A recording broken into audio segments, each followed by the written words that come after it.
Donc maintenant, on va voir l'autre méthode pour afficher une image, j'ai envie de dire random, mais cette fois-ci, l'image sera hébergée en local. Donc là, je me connecte sur test02, je me connecte et on voit qu'il a une image, mais qui provient donc de l'URL que j'ai mis ici. Voilà, c'est une image qui provient d'Internet. Donc ça, je vais le supprimer. Suppression. Ça, je vais le supprimer. Et pour pas avoir de défaut, je vais mettre nul. Donc là, je me reconnecte. Test 75 se connecter. Voilà. Donc là, maintenant, moi, ce que je veux, c'est une image, mais hébergée localement. Donc dans source, je vais créer un dossier. Alors je vais l'appeler assets, ça veut dire actif en anglais. Et dedans, je vais y mettre image, images.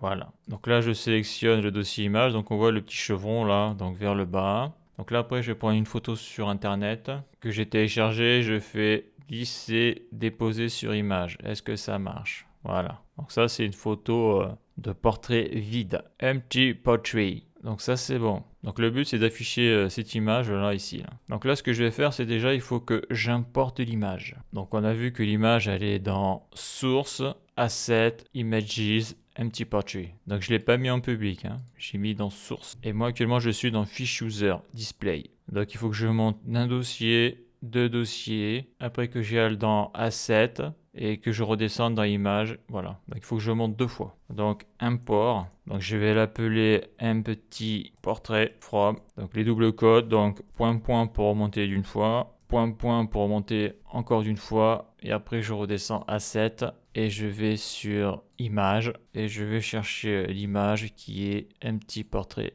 JPEG. Voilà, donc là j'ai importé la photo dans le composant. Fiche user display. Donc maintenant cette variable CTRL-C là, je vais l'utiliser. Donc je descends, je descends, je descends. Donc ma condition là, elle est toujours bonne, hein. Ça je le ferme. Donc photo profil, image SRC, donc ça bouge pas. Et donc avant ici j'avais une URL, un lien. Et là je vais y mettre empty portrait. Et là on voit que ça marche. Donc j'actualise. On peut voir l'image random. Il n'y a pas d'erreur. On voit que toujours data photo profil URL est à false, car si je regarde sur la base de données, donc la ligne a été créée, mais il n'y a pas de photo, c'est normal. En tout cas, il n'y a pas de lien sur le serveur, car la photo est hébergée en local. Donc là, l'utilisateur, il voit ça, il fait modifier la fiche, il prend une photo, ouvrir, le lien est bien ici, et il fait envoyer, donc la photo a bien été prise en compte. Et là, si j'actualise, on voit que maintenant il y a une photo de l'utilisateur dans la base de données. Donc cette méthode-là est mieux que la précédente parce que là au moins ta photo basique est hébergée sur ton serveur et donc ici c'est en local. Voilà la suite dans un prochain épisode.